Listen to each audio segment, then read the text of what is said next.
the end of the 9th century in the North Atlantic, King Orwandil and his brother Fjolnir return from a victorious campaign, bringing back chests filled with treasures.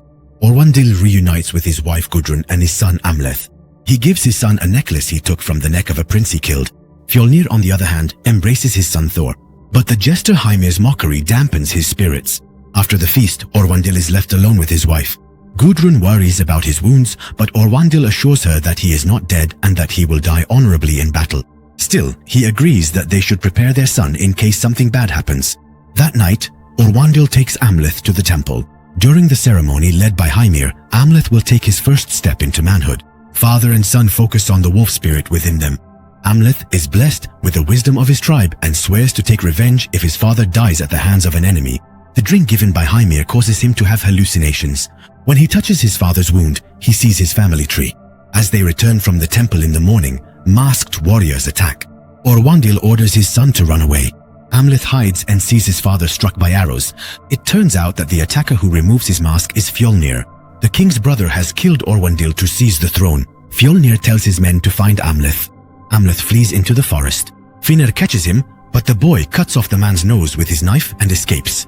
When he returns to the village, he sees that the soldiers are still killing the loyalists and that Fjolnir is taking Gudrun away by force. Finner cannot accept being defeated by a child, so he tells Fjolnir that Amleth is dead and that his body was thrown into the sea. Watching everything from a distance, Amleth goes to the shore, steals a boat, and swears an oath of vengeance. One day, he will avenge his father and rescue his mother. Years pass. Now an adult, Amleth is a berserker living with a Viking tribe in the lands of Rus. He has left his princely life behind and become a ruthless warrior. With the tribe, they raid villages, kill soldiers, take women captive, and sell the young as slaves. After a raid on the village of Gardariki, Amleth withdraws from the celebrations to be alone. On his way, he discovers a mysterious temple. Inside, there is a woman with the power of prophecy. The seer reminds him of the vow of vengeance he made years ago. According to her prophecy, Amleth will succeed in his revenge. But to do so, he must travel north, to the lands where Fjolnir lives. She also tells him that he must follow the trail of a vixen to find the Sword of Fate, which matches his rage. Before disappearing, the woman states that she is offering this help only because his fate is intertwined with that of a virgin king. The next morning, Amleth hears that the captured slaves will be sent to Fjolnir's farm in Iceland. He seizes this opportunity and gathers information about his uncle. He learns that after Fjolnir lost his kingdom to the king of Norway, he fled to a remote place with his family. In other words, he killed his brother for nothing. At that moment, Amleth sees a raven. Remembering that his father was once known as the Raven King, he takes this as a sign. He immediately makes a plan. He cuts his hair, hides his necklace, steals clothes from a corpse, and brands the slave mark onto his own chest before sneaking onto the slave ship. On the ship, he meets a woman named Olga. Olga introduces herself as a sorceress. She realizes that Amleth is actually a Northman, but she does not treat him badly. At night, Amleth has nightmares filled with visions of the past, the future, and of Olga. Each time, Olga comforts him. Although they are caught in a storm, they eventually manage to reach Iceland. When they arrive on shore, Finner greets them. He chains the slaves and takes them to Fjolnir's farm. Fjolnir has grown old. His grown son Thor and his young son Gunnar are with him.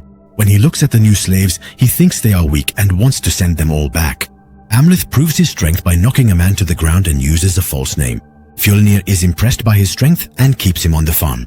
He chooses 2 men for the fields and a few maids for his wife. Olga especially catches his attention. On his first night at the farm, Amleth sneaks out and tries to steal a knife. However, he sees a female fox in the field. This is a sign of the truth of the seer's words. The next day, Amleth continues to play the role of a slave. In this way, he manages to enter Fjolnir's house and learns the truth. His mother, Gudrun, is still alive. Moreover, she has now become Fjolnir's wife and has given birth to a son, Gunnar, by him. Shortly after, Olga secretly comes to Amleth and asks if he has obtained any information. However, the soldiers notice her and take her away from there. At night, Amleth follows the trail of the she-fox and enters a cave. Inside, there is a sorcerer. The sorcerer recognizes him and shows him the severed head of the jester Hymir, whom Fjolnir killed. The sorcerer performs a ritual to summon Hymir's spirit. The head speaks to Amleth's mind and tells him the story of the legendary Draugr sword. This sword can only be used at night. To find it, Amleth must seek out its former owner, known as the Barrow Dweller, and trust in the moonlight. The sorcerer also tells him a prophecy. One day he will have to choose between mercy for his kin and hatred for his enemy. Keeping the prophecy in mind, Amleth enters the barrow and finds a corpse sitting with a sword in its lap. When he tries to take the sword, the corpse comes to life and attacks him. Amleth defends himself with whatever he can get his hands on. At that moment, moonlight streams in. He remembers the sorcerer's words and pushes the corpse into the light. The corpse freezes and Amleth kills it, but when he turns around, he finds himself in front of the corpse again. This time, he takes the sword without any trouble. He returns to the farm with the sword, but Fjolnir's dog notices him and starts barking. Amleth growls and silences the animal. Fjolnir doesn't pay attention to the dog's barking and no one notices. That night, Fjolnir calls Olga to his side, but Olga refuses, saying she is on her period. She even tries to attack him when she gets the chance, but the man easily pushes her aside. He orders the head maid to teach Olga a lesson. Watching all this from his hiding place, Amleth waits for the right moment to attack. However, since the sword cannot be drawn during the day, he restrains himself and decides to wait for the right time. The next day, Amleth tells Olga everything. Since Olga wants to gain her freedom, she agrees to help him. She will use her advantage of being able to enter the kitchen freely. However, Amleth's goal is not just to save himself. He also wants to rescue his mother. In his eyes, Gudrun is a victim who submitted to Fjolnir just to survive. After a while, Fjolnir goes to the chieftain's village with his family and some slaves. Here, a traditional game played to the death is organized. 2 teams of 5 try to grab the ball and score a goal. However, killing is allowed. Fjolnir chooses Amleth for his own team. When the game begins, Amleth finds himself in a brutal struggle. Over time, many players are killed. In the end, only Amleth and a giant opponent remain on the field. Fjolnir's team is on the verge of defeat. Little Gunnar can't resist and runs for the ball, but a player from the opposing team attacks him. Gunnar falls to the ground and loses consciousness. Just as he's about to be killed, Amleth intervenes, kills the opponent, and saves the boy. During the celebrations, Thor approaches Amleth. He praises him for his courage and loyalty. From now on, he will work less, command the slaves, and be able to choose a woman for himself. Thor says that his father has given up on Olga, and that Amleth can have her if he wants. Without any hesitation, Amleth finds Olga. He takes her to a secret place in the forest, and they are together. Olga communicates with the nature spirit Mother Earth, asking for protection. Then, they find a special type of mushroom in the forest. These mushrooms will be used for the revenge they have planned. The next day, everything seems normal. But when night falls, Amleth launches his attack. He ambushes 2 of Thor's men and kills them brutally. He dismembers the bodies and arranges them into a terrifying symbol. He leaves them out in the open to be found in the morning. When morning comes, panic erupts on the farm. Thor thinks this is the work of the Christian slaves and swears revenge. Fjolnir, however, is not so sure. The farm's seer examines the bodies and says that these wounds are not of this world, and that whoever did this will strike again. At night, the seer prepares a young girl as a sacrifice to the gods. Meanwhile, Amleth agitates the animals nearby. The commotion drives Fjolnir's dog mad. The animal attacks its master. Fjolnir is forced to defend himself and kills his dog. While everyone is distracted by the chaos, Amleth sneaks into the temple. He rescues the girl who was to be sacrificed, ties up the seer, and kills the priest. The next day, Amleth secretly mixes mushrooms into the soup. The male slaves have been given a new task. They are to protect the farm from outside attacks. When evening comes, Fjolnir's men start to hallucinate. Some attack each other, some attack themselves. Amleth arranges to meet Olga at dawn, then sneaks into the main house and confronts his mother. He reveals who he is. At first, Gudrun is happy to see him alive. Then she tells him the truth that shatters everything Amleth believed in. She does not want to be rescued. Orvandil had always told his son a great love story. But in reality, Gudrun was a slave at that time. The king took her by force. She never loved him, nor did she mourn his death. In fact, it was she herself who asked Fjolnir to kill him. The screams that day were not cries for help, but sounds of happiness. Because in the end, she was with the man she truly loved, Fjolnir. Upon hearing all this, Amleth even considers killing his own mother. However, Gudrun reminds him that he is someone who loves his mother and his brother. She tells him that if he kills Fjolnir and Thor, she will accept him as king, and that they can rule together. Then she tries to seduce her son by kissing him. Amleth resists this.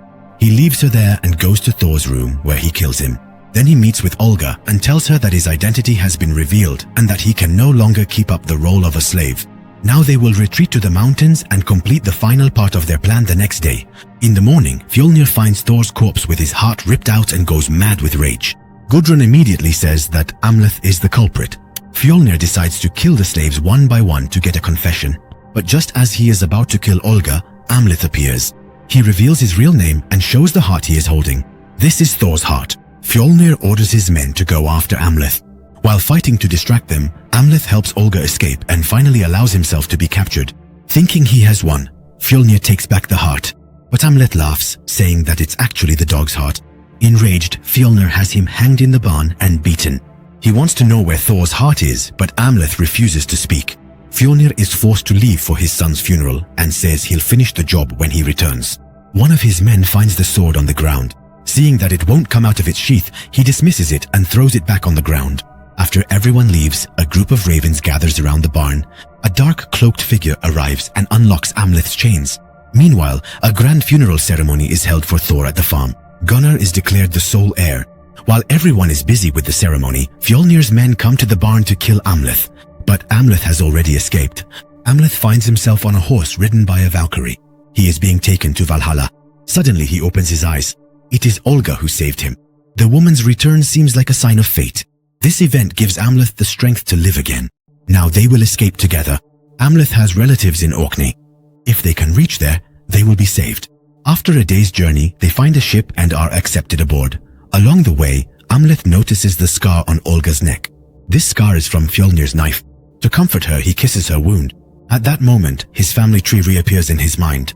With this vision, he learns that Olga is pregnant and expecting twins. The Virgin King mentioned in the prophecy is one of those children. Although this is good news, Amleth feels fear inside. As long as Fjolnir lives, his children will not be safe. He remembers the words spoken by the seer. You will have to choose between mercy for your kin and hatred for your enemy. Amleth makes his decision. He will choose both. He is determined to kill Fjolnir to protect his children. He says goodbye to Olga and jumps off the ship to return. Olga prays to the wind spirits, begging them to guide the ship safely. At night, Amleth enters the farm. He kills the warriors one by one. He finds Fenrir, whose nose was cut off, and kills him painfully. Then he frees all the women from their chains. When he enters the main house, he encounters Gudrun, who is waiting for him with a sword in her hand. But Gudrun does not know how to fight. Amleth drives the sword into her heart with a single stroke and kills her. At that moment, Gunnar appears. He jumps onto Amleth's back and stabs him several times. But Amleth recovers, throws the boy off, and kills him. After a while, Fjolnir arrives. He embraces the bodies of his wife and son and looks at Amleth. He says, "Let's meet at the gates of hell." In other words, for one final duel in the crater of the Hekla volcano. Severely wounded, Amleth watches as the slaves set the farm on fire. Then he drags himself toward the summit of Hekla. At last, he and Fjolnir meet at the edge of the crater. In the arena, where the lava glows like fire, the two warriors draw their swords. At first, the fight is evenly matched, but Amleth has grown weak. Fjolnir gains the upper hand. Just when it seems everything is over, Amleth draws strength from his rage. A few more moves are exchanged, and in the end, both receive fatal blows. As Amleth falls to the ground, he sees Olga and the twins in her womb one last time. Then a Valkyrie appears and carries Amleth's soul to eternity, passing through the gates of Valhalla into the sky.